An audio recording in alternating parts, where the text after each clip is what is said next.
இன்றைக்கு சட்டமன்ற பேரவை விதி 72 கீழே காலையில் சரியாக 8:55க்கு நம்பிக்கை இல்லா தீர்மானம் கோருவது குறித்து ஒரு கடிதம் எங்களுடைய மூத்த முன்னாள் அமைச்சர்கள் மற்றும் அனைத்து உறுப்பினர்கள் சார்பில் மாண்புமிகு பேரவைத் தலைவர் அவரிடத்தில் கடிதம் கொடுக்கப்பட்டது. அது குறித்து இந்த அவையிலே நேரமில்லா நேரத்தில் அதை விவாதிக்க வேண்டும் என்று அவருடைய பேரவைத் தலைவருடைய அறையிலே நாங்கள் வலியுறுத்தினோம். அது குறித்து நான் பரிசீலிக்கிறேன், பார்ப்போம் என்று சொன்னார்கள்.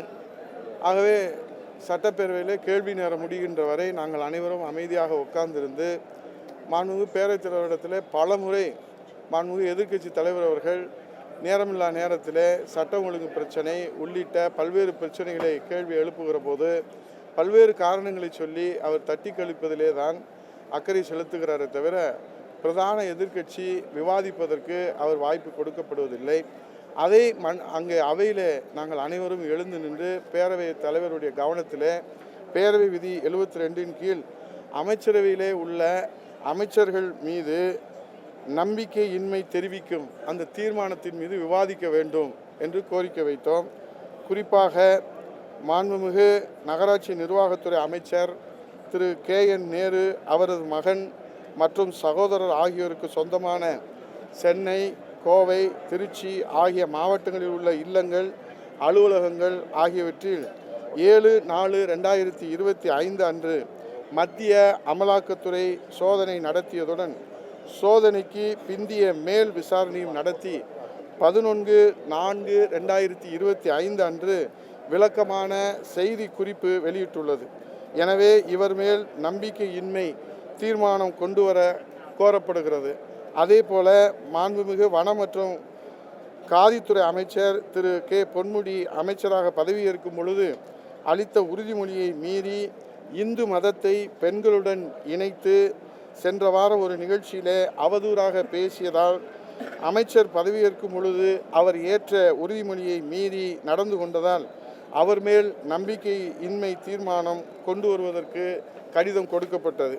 அதே போல் மாண்புமிகு மின்சாரம், மதுவிலக்கு மற்றும் ஆயத்தீர்வைத்துறை அமைச்சர் திரு செந்தில் பாலாஜி அவர்கள் துறையிலான டாஸ்மாக் நிறுவனம் மற்றும் கடைகள், தனியார் மதுபான ஆலைகள் மத்திய அமலாக்கத்துறை 6/3/2025 அன்று சோதனை நடத்தி சுமார் முதற்கட்டமாக 1000 கோடி ரூபாய்க்கு மேல் முறைகேடுகள் நடந்துள்ளதாக செய்தி குறிப்பு வெளியிடப்பட்டது.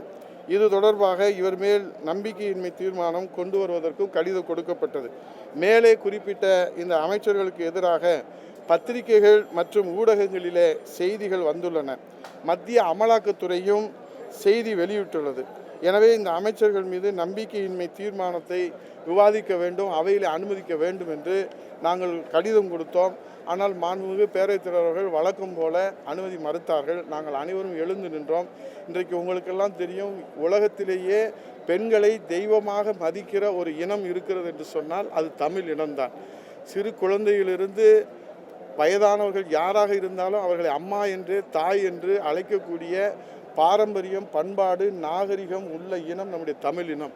ஆனால் இன்றைக்கு நாகரிகத்தை சிதைக்கின்ற வகையில் ஒரு அமைச்சர் பொறுப்பில் இருப்பவர் இன்றைக்கு அவர் பேசியிருக்கிற அந்த பேச்சு என்பது ஒட்டுமொத்தமாக உலகத்தில் இருக்கிற தாய்மையை, பெண்களை கொச்சைப்படுத்துகிற அருவருப்பான, திராவிட முன்னேற்ற கழகத்தினுடைய டிஎன்ஏலே இது போன்று இருக்கிறதா என்கிற அச்சப்படுகின்ற வகையிலே அவர் பேசியிருக்கிறார். ஆனால் இன்னும் அவரை அமைச்சரவையிலிருந்து நீக்காமல் அவருக்கு ஒத்துழைதி கொண்டிருக்கிற இந்த முதலமைச்சருடைய நடவடிக்கையை நாங்கள் வன்மையாக கண்டிக்கிறோம்.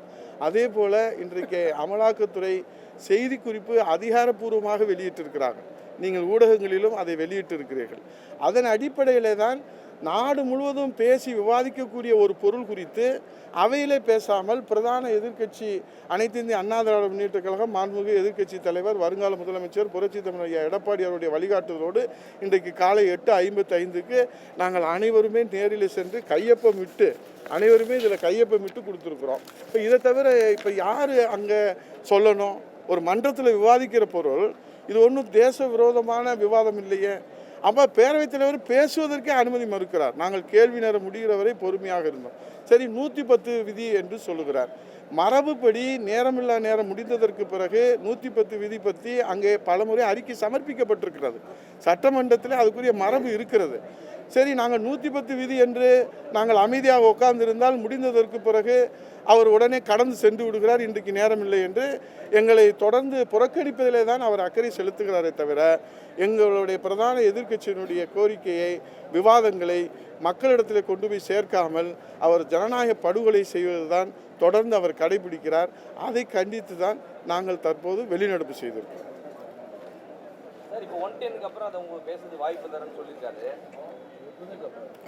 110க்கு அப்புறம் இப்போ பேசுறது வாய்ப்பு தரேன்னு சொல்லியிருக்காரு. அதில் நம்ம கலந்துக்கிறோம். இப்போ 110 வந்து அவர் ஒரு தீர்மானம் கொண்டு வந்திருக்கிறாரு. இது உங்கள் அப்பா வந்து 50 ஆண்டு காலத்துக்கு முன்னாடி இதே பேரவையில் இந்த மாநில சுயாட்சி பற்றி ஒரு தீர்மானம் கொண்டு வந்தாங்க. இதே விவாதிச்சிருக்கிறாங்க, நன்றி சொல்லியிருக்கிறாங்க. அதுக்கப்புறம் 16 ஆண்டுகள் மத்தியிலும் மாநிலத்திலும் அவங்க ஆட்சியில் இருந்திருக்கிறாங்க, அதிகாரத்தில்.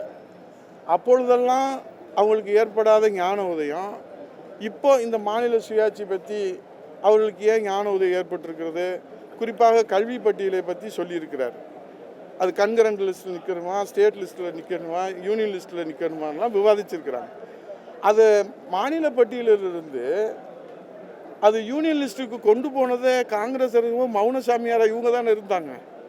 ஆகவே தான் இது நாடு முழுவதும் இன்றைக்கு ஏற்பட்டிருக்கிற திராவிட முன்னேற்ற கழகத்தின் அமைச்சர்கள் மீது ஏற்பட்டிருக்கிற மக்கள் மிக கொதித்து போயிருக்கிறார்கள். அந்த கோபத்தை மடைமாற்றுகிற செய்கிற வகையில் மக்கள் இன்றைக்கு மக்கள் மத்தியில் ஏற்பட்டிருக்கிற அந்த அதிருப்தியை, கோபத்தை, கொந்தளிப்பை மடைமாற்றுகிற செய்கிற வகையிலே தான் 50 ஆண்டுகளுக்கு முன்பாக அந்த தீர்மானத்தை இன்றைக்கு அந்த நாள் என்று நினைவு கூர்ந்து அவர் இந்த சபையிலே அவர் இங்கே முன்வைக்கின்றார். எங்களுக்கு வாய்ப்பு தந்தால் விவாதிக்க தயாராக இருக்கிறோம். அண்ணா திராவிட முன்னேற்ற கழகம் சட்டமன்றத்தில் பேசுறதுக்காக தான் வர்றோம். பிரதான எதிர்க்கட்சி, மாண்புமிகு எதிர்க்கட்சி தலைவர் அவர்கள் சட்ட ஒழுங்கு பிரச்சனை, எங்களை பாதுகாக்கிற காவலருக்கே வந்து பாதுகாப்பு இல்லை, அவர் உயிர் பறி போயிடுச்சுன்னா அதை பற்றி பேசுறதுல எங்களை தூக்கி வெளியே போடுறாங்க. ஆகவே தான் தமிழ்நாடு சட்டமன்றத்திலே ஜனநாயகம் கேள்விக்குறியாக இருக்கிறது. அங்கே இன்றைக்கு 110 விதி என்பது இது கண்துடைப்பு நாடகம், மக்களை திசை திருப்புகிற ஒரு நாடகம்.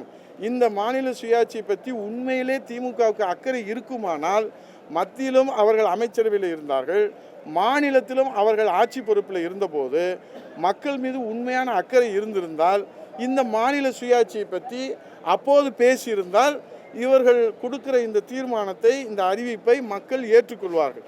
இல்லை என்றால் இது முழுக்க முழுக்க மடைமாற்றம் செய்கிற, மக்களை ஏமாற்றுகிற இந்த அறிவிப்பை என்பது மக்களிடத்தில் எந்த விதமான தாக்கத்தையும் ஏற்படுத்தாது. இது முழுக்க ஏமாற்று வேலை. நன்றி, வணக்கம்.